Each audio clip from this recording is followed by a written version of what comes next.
Bom dia, pessoal. Bom dia a todos. Mais uma semana, né? Estamos aqui. E hoje a gente vai falar sobre um assunto muito importante, absurdamente importante, numa prova de química, que é a parte da química que estuda as transformações que envolvem calor, chamado de termoquímica, né? Então, termoquímica nada mais é que a parte da química que estuda os processos analisando a variação de calor. Vocês vão ver essa parte também em física, que é a termofísica, né? A diferença do estudo, dependendo se é na área de química ou de física, é que a parte de química ela vai relacionar mais com as substâncias. A gente fica mais situado em analisar o comportamento da substância dentro da reação. E na parte de física, vocês trabalham mais a parte de mudança de estado físico, não em reação química. Então, e a física também ela faz uma análise mais do meio, o que acontece com o meio em relação ao calor. A gente na química até faz uma análise do meio, mas de uma maneira mais simples. Vocês vão ver, a gente fica mais em cima mesmo, analisar a parte das reações. Então, o que a gente precisa saber para trabalhar? Tá? Fiz um roteiro para vocês, mais detalhado. Peguem, leiam com carinho, tá? Fiz com carinho para vocês, para que a gente não fique com uma aula muito densa na explicação. Então, o que nós temos? Nós podemos ter processos que absorvem calor, que são chamados de endotérmicos. Por que eu uso o termo processo? Porque eu posso tanto ter um processo físico, em que eu vou ter uma variação de calor, mas eu não mudo a substância, como, por exemplo, as mudanças de estado físico. Mas eu também posso analisar o calor envolvendo reações, que aí eu vou ter uma mudança na substância. Então, para generalizar, se é processo físico ou químico, eu só chamo de processo. Tem que tomar um cuidado, porque se eu falar o termo reação, eu estou falando que houve uma mudança na composição da substância. Então, para não cometer um erro, principalmente em prova escrita, gente, seria interessante utilizar o termo processo. Então, o que nós temos? Processos que absorvem calor, e aí nós chamamos de endotérmicos, e processos que liberam calor, que nós chamamos de exotérmicos. E nós vamos começar analisando as mudanças de estado físico, que são processos que envolvem calor.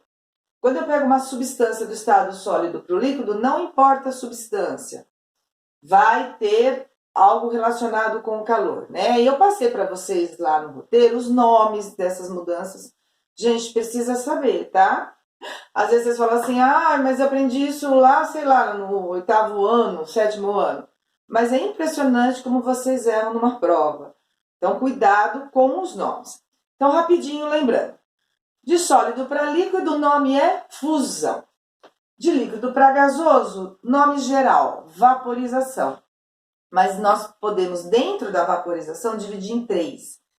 Ebulição é quando tem formação de bolhas. Evaporação, quando é um processo natural de superfície. E calefação é quando é um processo muito rápido. Quando, por exemplo, a água cai numa chapa metálica muito quente, esse processo muito rápido é chamado de calefação.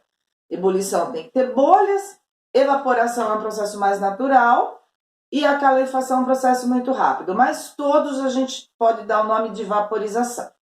A volta, gasoso para líquido. Aqui no gasoso, a gente também pode incluir, se ele colocar vapor, tá? O nome, tanto faz, na hora de pensar. De gasoso para líquido, liquefação ou condensação. De líquido para sólido, solidificação. E de sólido para gasoso, ou de gasoso para sólido, hoje nós damos o nome de sublimação. Antigamente tinha 2 nomes.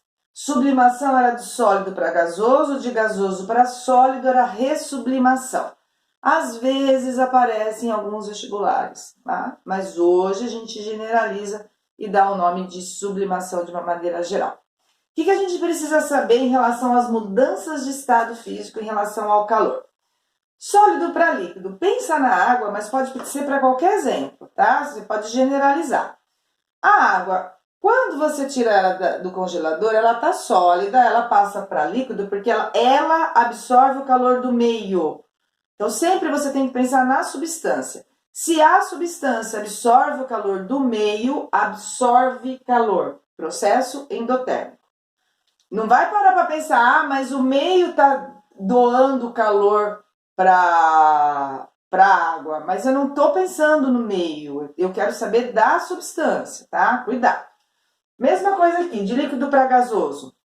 A água, quando ela passa para o gasoso, ela absorve o calor do meio, ou do sol, ou do fogão que você está lá aquecendo. Ela absorve o calor do meio. Então, o processo de ida não importa a substância, tá, gente? Isso é importante. Sempre vai absorver calor.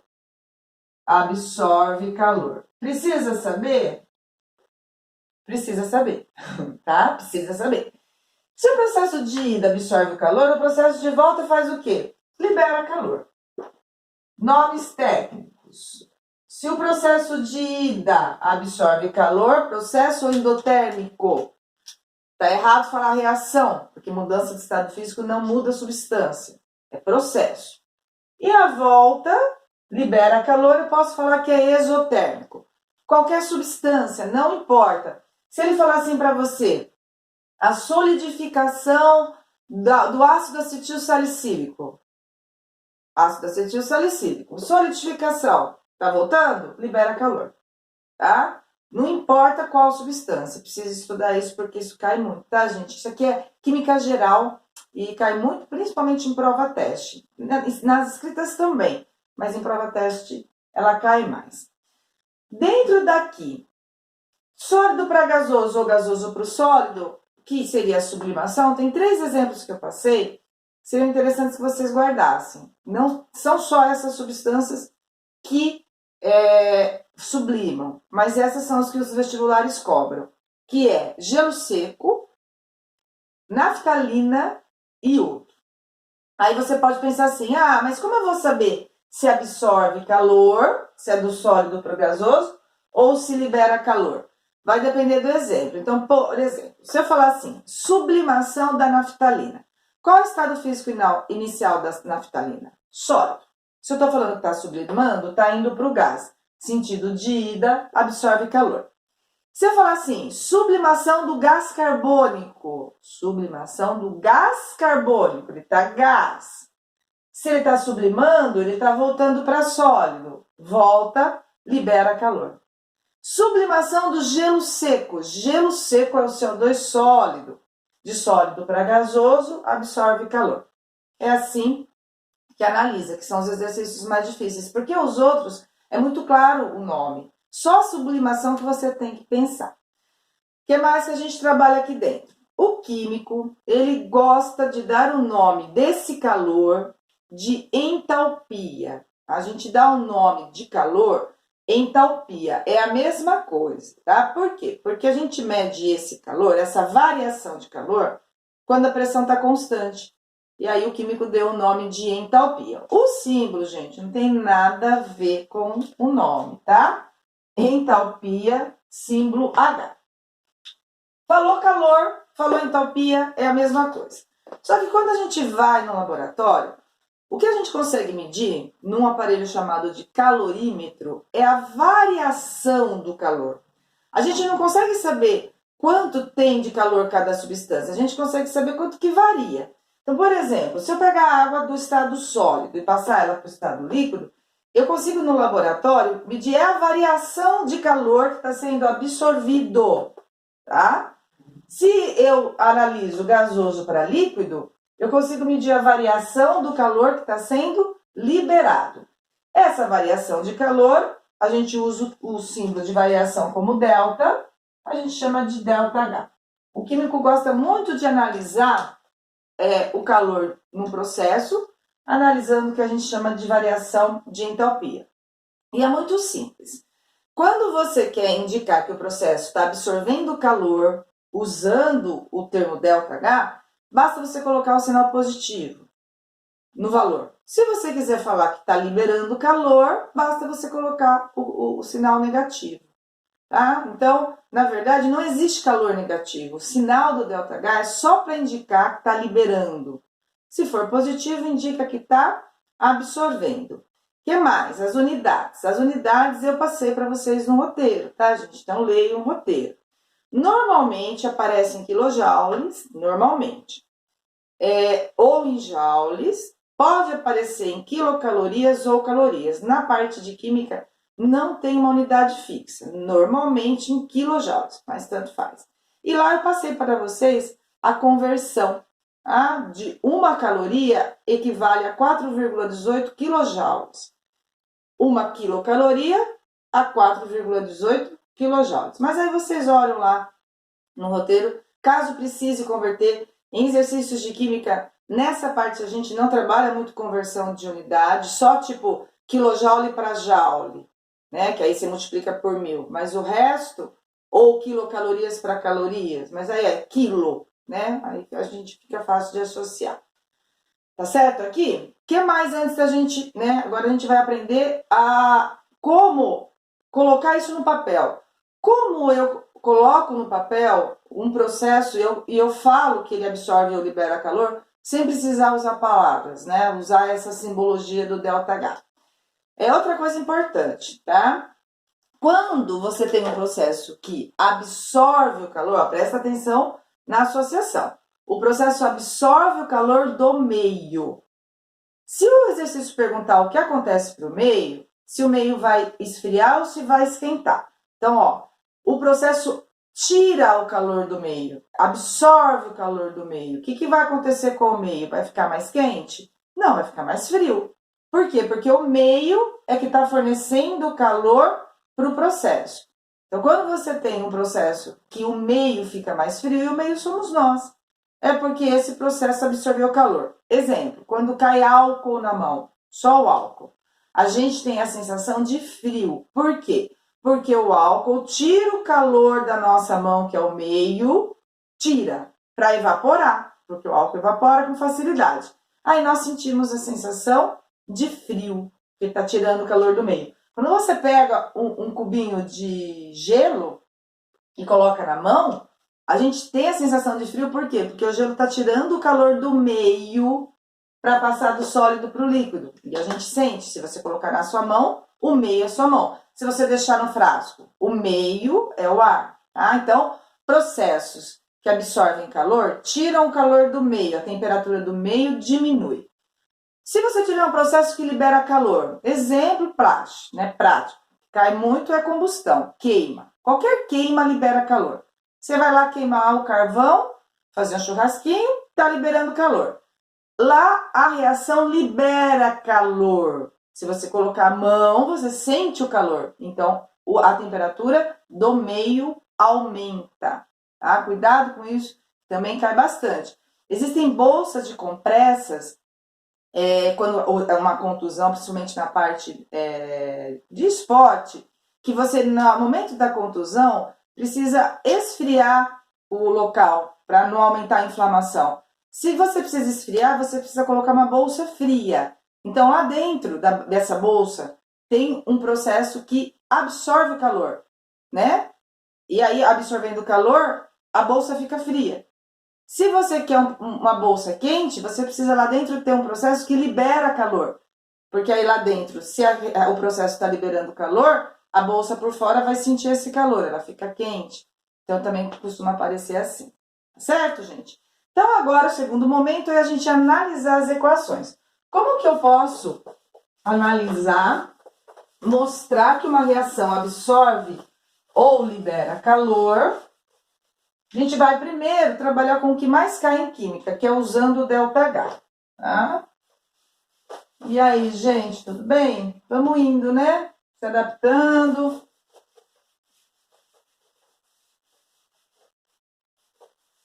Vamos que vamos. Então tá pronto. Então eu dei alguns exemplos para vocês lá no roteiro, tá?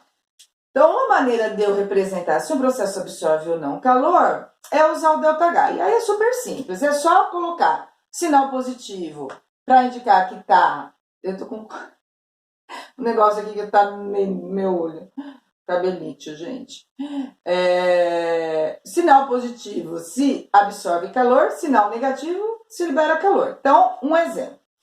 A água, fusão da água. Fusão é sólido pro líquido. Esses exemplos tem no roteiro, hein? Sólido pro líquido. Você, para mudança de estado físico, você tem que saber. Fusão absorve calor, não importa a substância. Então, eu sei que o ΔH é positivo. De quanto? Esse valor é dado no exercício. 7,3 kJ. Eu anotei, tá? Coloquei lá. 7,3 kJ. Pronto. Olha aqui, ó. A água, para fundir, absorve 7,3 kJ. Da onde ela absorve isso? Do meio. Ou você está fornecendo, ou o ambiente está fornecendo. O meio está fornecendo. Como que a gente interpreta? Lembra que o número do balanceamento é a proporção em mol? Então, eu posso falar, o mol de água que eu coloco para descongelar vai absorver do meio, precisa absorver do meio 7,3 kJ para formar um mol da água líquida. Então, eu posso tanto olhar a água sólida para esse calor, quanto a água líquida para esse calor. Eu não vou dividir esse calor para os dois. É esse calor para um mol de água sólida, é esse calor para um mol de água líquida. Posso trabalhar com o valor de massa, né? Porque mol, massa molar, a gente cai muito. A massa molar é uma massa que você pega na tabela periódica os valores das massas atômicas do átomo, se o exercício não fornecer, e faz o cálculo. Então, o hidrogênio vale 1, se eu tenho 2 hidrogênios aqui, são 2. Mais o oxigênio que vale 16, essa é a massa dele, dá um total de 18. Então, aqui eu posso colocar 1 mol de água sólida, quando funde, precisa absorver 7,3 kJ. Então, 1 mol aqui de água sólida absorve 7,3 kJ. Absorve. Mas 1 mol tem uma massa molar de 18 gramas. Então, eu posso colocar 18 gramas de água sólida, precisa absorver 7,3 kJ para fundir. A cada 18 gramas, eu preciso dessa quantidade de energia. Se aqui eu tiver 36 gramas, aqui eu vou precisar do dobro. Isso é proporcional. O calor é proporcional com a reação. Quero falar da água líquida, vai ser igual. 1 mol de água líquida foi formada porque no processo absorveu, não ela que absorveu, mas sim a sólida, 7,3, mas eu posso falar dela. 1 mol de água líquida que foi formada, precisou dessa quantidade de calor para ser formada. 18 gramas, a mesma quantidade de calor, certo? Se eu fizer a condensação da água, o que é condensação da água? O exercício fala assim, assinale a alternativa que representa a condensação da água. Condensação. E aí ele fala o valor envolvido da água, sabendo que o valor envolvido é de 44 kJ. Ele só fala calor envolvido, não me fala se absorveu ou se liberou. Mas a condensação, gente, é a volta de gasoso para líquido. Se a ida absorve calor, a volta faz o quê? Libera. Então, você vai ter a água no estado gasoso, indo para a água no estado líquido, fazer a mesma corzinha ali, né? ΔH, esse é o calor? Menos 44. Olha aqui, esse menos indica que liberou, tá? O sinal, não existe calor negativo. Se ele está negativo, ΔH, é só para falar para você, ó, liberou 44 kJ. Interpretação, a cada 1 mol de água gasosa que vai se transformar em água líquida, libera para o meio 44 kJ. Então, ó, 1 mol de água gasosa que vai se transformar para água líquida, libera 44 kJ. Quando eu escrevo esse libera, não precisa do sinal, né?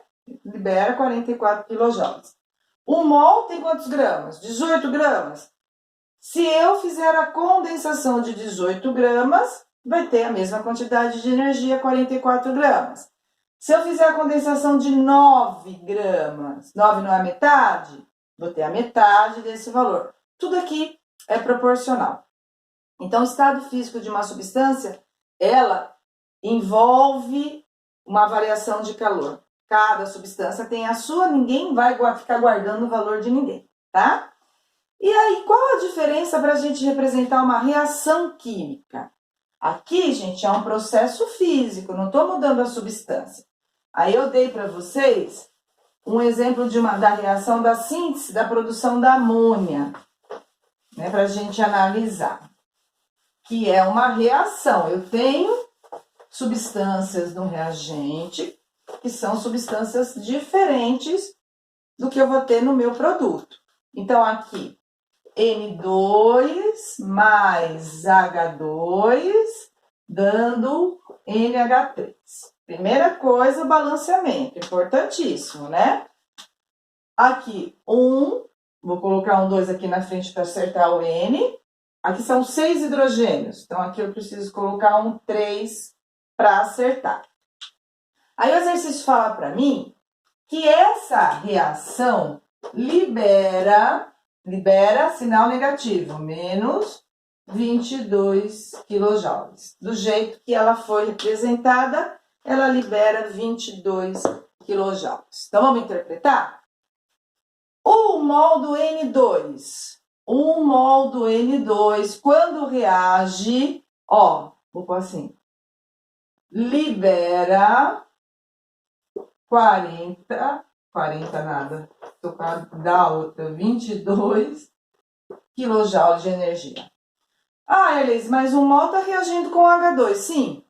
Mas quando a gente tem um exercício em termoquímica, ele direciona quem que ele quer que você olhe. Se ele quer que você olhe o N2, você só vai olhar ele.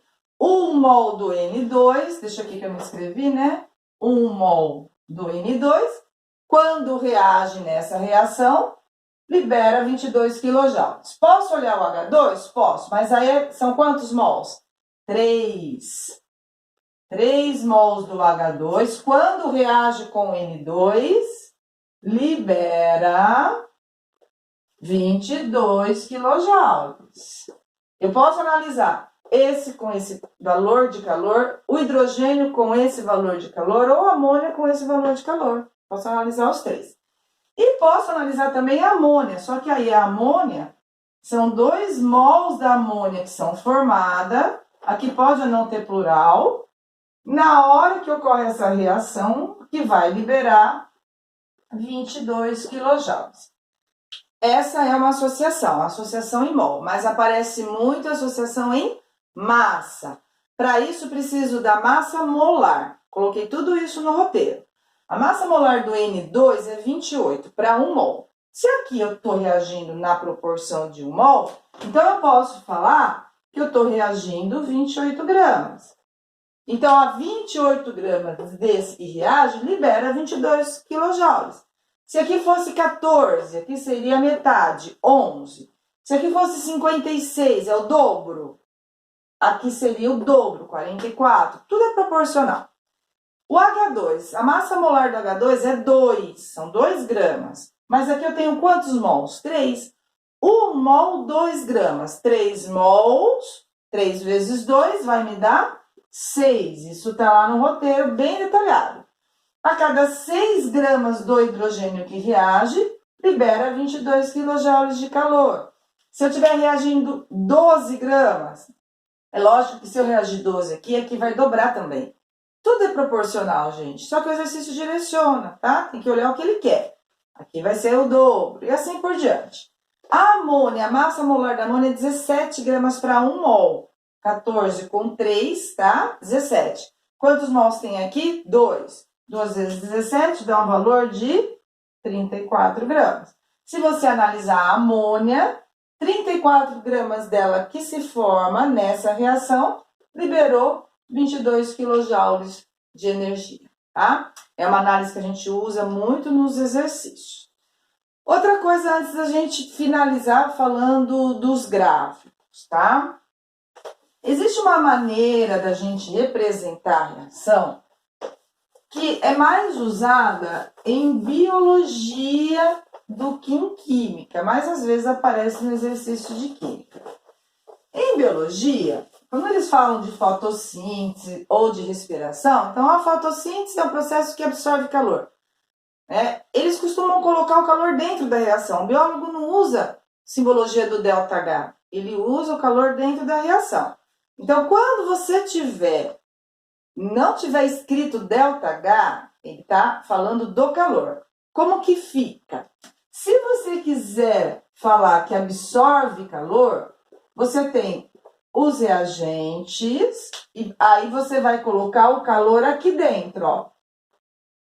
E aí depois os produtos. É uma maneira de representar, tá? Então eu vou dar um exemplo aqui. O exemplo da água fundindo. Aqui eu tenho a água no estado sólido, e aí eu falei que o calor foi de 7,3 mais 7,3 quilojoules, eu vou ter o produto, que é a minha água líquida, certo? Pronto. Se eu quisesse colocar ΔH, esse calor não estaria na reação, aqui fora estaria escrito ΔH igual a mais 7,3. Essa aqui a gente acabou de fazer, que libera calor. Quando libera calor, o calor vai estar lá no produto, tá? Quando não está escrito ΔH. Então, por exemplo, N2 mais H2 dando NH3. Essa reação que a gente acabou de ver é uma reação que libera calor. O exercício falou, porque falou para mim ΔH negativo. Quando eu quero colocar o calor na reação, eu coloco o calor que libera aqui, gente, ó. Cuidado, tá? Não tá escrito ΔH. Então, você não pode achar que, já, você sai assim, é mais, então absorve calor. Não tá escrito ΔH igual a mais. É o calor dentro da reação. Então, quando o calor tá dentro da reação e tá no produto, indica que tá liberando. Quando o calor tá dentro da reação e tá no reagente, indica que tá absorvendo o calor. Tá? Isso eu também escrevi lá para vocês no roteiro. E agora, gente, eu vou dar uma paradinha e vou filmar um vídeo rapidinho, só para a gente analisar gráfico. Senão fica um vídeo muito longo, tá bom? A gente já volta já.